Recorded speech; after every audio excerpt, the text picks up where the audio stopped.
កាលពីដំបូងឡើយមិនមែនចឹងទេពួកយើងទាំងពីរស្រឡាញ់គ្នាណាស់ហើយយប់ឡើងពួកយើងទាំងពីរតែងតែវីដេអូខលនិយាយគ្នាតូភ្លឺអញតែនិយាយថាអញធ្វើប្របោក3ឆ្នាំហើយអញឆ្លុះគ្នារហូតមែន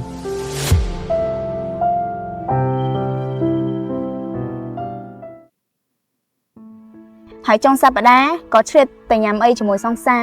ប៉ុន្តែពេលខ្លះពួកយើងក៏ឆ្លោះគ្នាមិនសូវមានពេលល្អៗជាមួយគ្នាទេឆ្លុះគ្នាអញតែនិយាយថាអញធ្វើប្របោក3ឆ្នាំហើយអញ្ចឹងបានន័យថា8ឆ្នាំមកនេះអញឆ្លុះគ្នារហូតមែន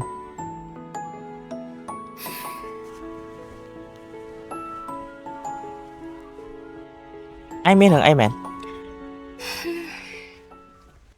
កាលពីដំបូងឡើយមិនមែនចឹងទេពួកយើងទាំងពីរស្រឡាញ់គ្នាណាស់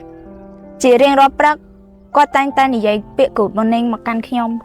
ហើយយប់ឡើងពួកយើងទាំងពីរតែងតែវីដេអូខលនិយាយគ្នាតូភ្លឺពេលដែលខ្ញុំមានបញ្ហាគាត់តែងតែមកជួយខ្ញុំហើយប្រាប់អ្វីដែលខ្ញុំគួរធ្វើនិងអ្វីដែលមិនគួរធ្វើទើបខ្ញុំអាចជោគជ័យមកដល់សប្តាហ៍ថ្ងៃបើគេល្អម្លឹងមានអញថាគេបោកចុះអញបោកគេបានត្រូវនោះគ្រាន់តែជាពេលដំបូងតែប៉ុណ្ណោះការដែលគេមកស្រឡាញ់ខ្ញុំគ្រាន់តែជាការភ្នាល់ជាមួយមិត្តភ័ក្តិរបស់គេភ្នាល់ថាខ្ញុំនឹងស្រឡាញ់គេក្នុងរយៈពេល7ថ្ងៃតែចង្រៃអីខ្ញុំងប់ស្រឡាញ់គេដល់8ឆ្នាំអញឃើញអត់អ្វីទៅជាភាពថិតថេរ